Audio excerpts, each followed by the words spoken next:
لك توجه رسالة إلى الأميار، إلى رؤساء البلديات، إلى هؤلاء المنتخبين، إلى هؤلاء الذين ينوون الترشح من أجل تسيير البلديات مستقبلا. الجميع يعرف أن في البلديات هناك ميزانية مخصصة لصيانة المقابر، لترميم ما تم هدمه، ما تم إفساده في هذه المقابر. هناك ميزانية أيضا تخصص لتعيين أعوان حراسة على مستوى هذه المقابر. نعم. هاد الأميار شي يديروا؟ يخصصوا ميزانية لمشاريع البريكولاج والمشاريع تاع 5% تاع 10%، راك عارفين واش حاب نقول، ويهملون المقابر، وممكن يتسببوا بشكل مباشر او غير مباشر في هذه الوضعيه. واش تقول لهم الشيخ علي عيا؟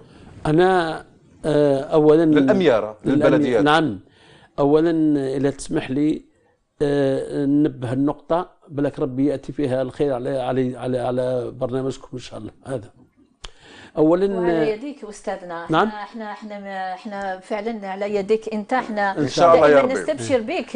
وانا اشكر ما قدمته الاستاذه، بارك الله فيها، مشكوره. انا حبيت نقول لك الانتهاك حرمه المقبره. احنا الان لما نروح نشيعوا جنازه نشوفوا العجب من الشعب. انا شفت بعيني هذا يتكيف الدخان داخل المقبره، هذا يشم الشمه، تلقاهم جماعات يتحدثوا على امور. الشيخ علي عيا هذا سلوكات مواطنين. طيب لا يجوز، غادي نتكلموا عليهم. طيب غادي لا يجوز. وكذلك المسؤولين، يعني وكذلك نتكلم عن المسؤولين دقيقه واحده ثانيه. كذلك حرام لا يجوز في الشرع جعل المقبره الطريق للمشاة للرجل، ولا على السيارات، ولا انك تكلكسوني داخل المقبره. كل هذه الاشياء السبب بتاعها هو اهمال المقابر بسبب الاميار والمكلفين بصيانه المقبره. انا اقول الحمد لله الان رئيس الحكومه قد نبه الولاة عن هذا الامر، هو مشكور في هذا.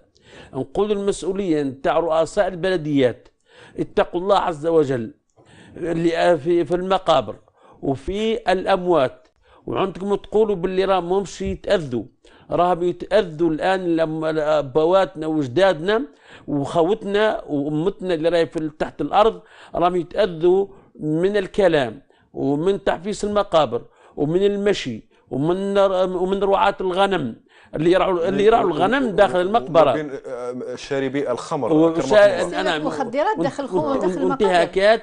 انا نقول المسؤوليه الكبرى والذنب الاعظم الكبير على عاتق رؤساء البلديات، مش الكل، لان فيهم اللي هو راهي المقبره تاعو جعلها كالورده. نقول اول لابد المقابر تسيج ويكون لها ابواب متينه ويكون لها حراس، ويمنعوا المشي على الأقدام، يجعلوها طريق، ولا على السيارة تدخل، ولا على الناس يشربوا الخمر، ولا على المشعوذين. ثم السحرة والشعوذة منين يبدوا يخدموا؟ مش غير داخل المقبرة. نبهوا على نقطة من خلالكم.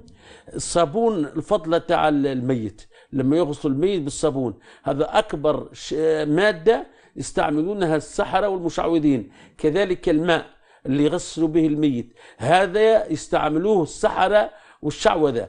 كذلك يعني من دارو يبداو يسحروا، يعني كذلك الاطفال مشروع سحر يعني في ولهذا يجب الصابون والخرقة اللي يغسل بها اللي يغسل الميت، وكذلك الثياب اللي مات به، وكذلك كل ما ينزل من جسد الميت لابد أهل الميت يحفروا له حفرة ويدفنوه بلا ما يعلم أي أحد، حتى يعني لا تستعمل من في السترة كما نقولوا، في السترة. نعم. في السترة حتى لا يعني تستعمل من طرف المشعوذين المسحرين. نقطة أخرى باش نعرفوا حرمة المساجد.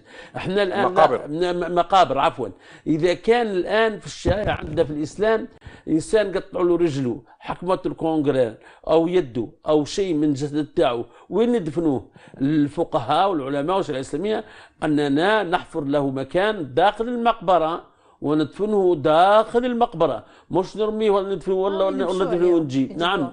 إذا مسؤولية الولاة، مسؤولية رؤساء الدوائر، مسؤولية البلديات، مسؤولية الأغنياء اللي عندهم ربي والمقاولين.